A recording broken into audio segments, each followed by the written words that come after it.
시편 119편이 그 성경 안에서 가장 긴 장이라고 하는데, 요번 주 주일은 새벽 기도회가 없으니까 이 내일이면은 시편 119편 묵상이 끝이 나게 되는 것이죠.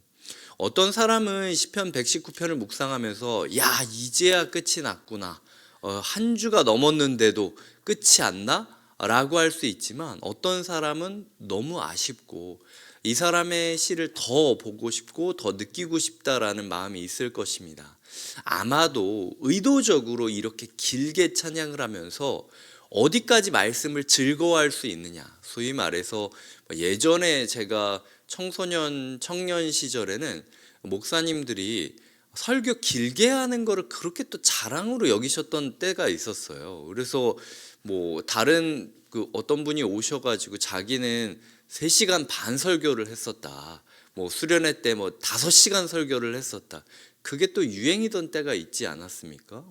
그러면서 그 설교를 그렇게 하면서 그분도 행복해하고, 기억해 보면은 저도 그 말씀을 들으면서 굉장히 꿀송이처럼 느껴졌던 시간들이 있어요. 지금 제가 만약 갑자기 주일날 소위 삘 받아서 5시간 설교를 했다, 그러면은 어떤 마음이었을까? 네, 온갖 성화가 다 남으로부터 시작한 게 아니라 제 마음으로부터 부대낌이 좀 있지 않았을까라는 생각이 들어요. 우리가 말씀을 어쩌면은 몇 분, 몇 구절 이런 식으로 제한하면서 꽉꽉 눌러서 그냥 받아들이려고 하지 않았는가? 긴 호흡으로 우리가 수영하는 법을 좀 배우고 맛보는 법을 배워야겠다라는 생각을 하면서 오늘 새벽에는 말씀을 묵상하게 되었습니다. 다른 이야기는 아니고요. 오늘 말씀이 여태까지 흘러왔던 기조와 똑같지만, 먼저 129절부터 136절까지 보면은 시작은 놀라움으로 시작합니다. 주의 증거들은 놀랍다 라고 이야기를 하죠. 마지막은 눈물로 끝납니다. 그들이 주의 법을 지키지 아니하므로 내 눈물이 시냇물같이 흐른다. 우리는 언제 웁니까? 우리가 우는 이유가 무엇입니까? 신앙생활을 하면서 울었던 때를 한번 생각해 보셨으면 좋겠어요. 내가 잘 지켜지지 않는 나의 모습을 보면서 울 때가 있고, 왜 나만 이렇게 힘들어야 되는가 서러워서 울 때가 있고, 하나님과의 관계가 이어지지 않는다라는 느낌이 들어서 하나님 나를 보고 있느냐라는 마음에 울 때가 있습니다. 그들이 주의 법을 지키지 않기 때문에 울었다라는 것은 우리한테 굉장히 생경한 경험인 것 같아요. 우리의 마음 가운데 어디까지 이 심정이 이어져야 되는가? 이렇게 귀한 하나님의 말씀을 왜 사람들은 모르지? 이렇게 귀한 하나님의 말씀을 왜 나만 기뻐하고 있는 거지? 하나님이 얼마나 속상하실까? 하나님이 얼마나 마음 아프실까? 이 하나님의 마음이 있기 때문에 눈물이 흐르는 것이 정상이라는 것이죠. 그래서 오늘 말씀 첫 번째 단락을 묵상하면서는 우리는 신앙생활을 하면서 놀라움으로 시작해서 눈물로 끝나는 게 신앙생활이라고 하는데, 우리의 말씀 들을 때는 놀라움도 없고 눈물도 없는 것은 아닌가? 눈물을 흘린다라면 도대체 뭘 위해서 눈물을 흘리는가? 그들이 주의 법을 지키지 아니하기 때문에 울어본 적이 있는가? 이 변화하지 않는 완악한 시대, 이 딱딱한 돌 같은 시대를 계란으로 바위치는 것처럼 내 눈물로 때린다라는 생각을 하면서 계속해서 눈물을 던지고 뿌리고 했던 경험이 언제인가? 극단적으로 이야기해서 변하지 않는 세상, 이렇게 거창한 얘기 말고 변하지 않는 내 가족들, 말씀을 받아들이지 않는 주변 사람들의 모습을 향하여 이 마음이 불일어나듯 이 슬픔이 일어난 적이 도대체 언제냐는 거예요. 그래서 주님, 내 마음에 놀라움을 주시고 내 마음의 슬픔을 회복시켜 주시옵소서.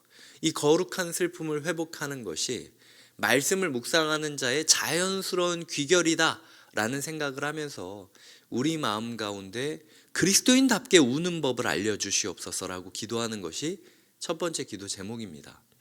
두 번째로 보면은 137절부터 144절까지는 주님이 의로우시고 판단이 오르시기 때문에, 그리고 성실하시기 때문에 나는 열정을 가지고 있고 주님을 사랑한다라고 이야기하고 있습니다. 그래서 140절에 보면은 또 사랑이라는 단어가 등장하죠. 그래서 또 한 번 사랑이라는 단어가 등장하는데, 제가 이 단락에서 묵상했던 주 구절은 139절입니다. 대적들이 주의 말씀을 잊어버렸으므로 내 열정이 나를 삼켰다라고 이야기하는데요.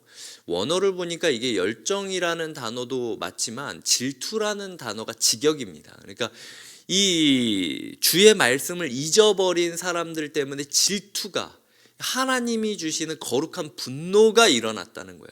어떻게 하나님의 말씀을 잊어버릴 수 있어? 도대체 어떻게 하면은 하나님의 말씀을 잊어버릴 수 있냐라고 거룩한 질투, 거룩한 분노가 일어나면서 사람들을 향하여 소리치를 수밖에 없는, 이렇게 살면 안 돼, 이건 아니야, 언제까지 이렇게 살 거야?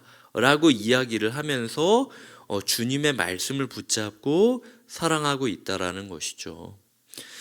141절부터 보면은 미천하여 멸시를 당한다 할지라도 법도를 잊지 않고, 그리고 영원하고 진리이다 라고 주님의 말씀을 높이고 있습니다.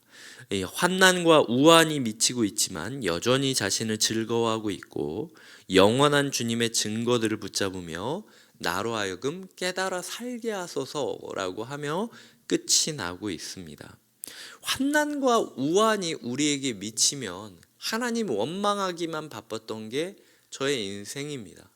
환난과 우환이 닥치면 이유를 알려달라고 소리치던 것이 우리의 마음이었습니다. 하지만 환난과 우환이 있다 할지라도 나는 순수하게 주님의 말씀을 사랑하고 주님의 법도를 잊지 않고 걸어가겠다라고 이야기하는 정도의 그 뜨거움이 우리 가운데 있는가? 어떠한 시련도 주를 향한 우리의 순수한 사랑을 꺾을 수 없다라고 고백할 수 있는가? 그리하여 나도 모르게 내 안에서 이 거룩한 의분, 질투가, 열정이 내 몸을 사그라들 정도로 나를 끌어오르게 만드는가? 라는 생각을 좀 하게 되었습니다. 시간이 지나다 보면은 어렸을 때 처음 말씀을 느꼈을 때는 되게 서툴렀지만 그래도 순수하게 열정이 있었습니다. 아닌 거는 아니라고 해보고, 부딪혀서 제가 잘못됐다라고 느끼면 또 죄송하다고 이야기하면서 다시 우당탕탕 우왕좌왕했지만 그래도 열정 하나는 넘쳤던 것 같아요. 시간이 지날수록 좀 몸을 사리게 됩니다. 생각할 것도 많고 고민해야 될 것도 많고 말해야 되나 말아야 되나 주저하게 되는 것들도 참 많아요. 그럼에도 불구하고 기억해야 될 것은 말씀을 묵상하는 자에게는 특별한 열정이 있다는 거죠. 하나님의 편이 되어 살아가는 거룩한 질투가 있다는 것입니다. 그런 질투심, 소위 우리말로 치자면 팬심이라고 할까요? 내가 좋아하는 연예인조차도 팬심이 있으면서 그 사람의 옷을 입고 그 사람을 계속해서 모니터링하고 그 사람을 사람들이 잘못 이야기하면 화가 나는데, 하나님을 향한 거룩한 팬심이 우리가 회복되어지고 있는가 고민해 보아야 된다라는 것이죠. 오늘 말씀을 요약해 보자면은, 우리가 말씀 묵상할 때 그 말씀 묵상의 감탄으로부터 시작하여 눈물로 매듭짓고 있는가, 그리고 그 말씀 묵상으로 말미암아 우리 마음에 예수 그리스도를 향한 거룩한 팬심이 존재하는가 라는 말로 매듭지을 수 있을 것 같아요.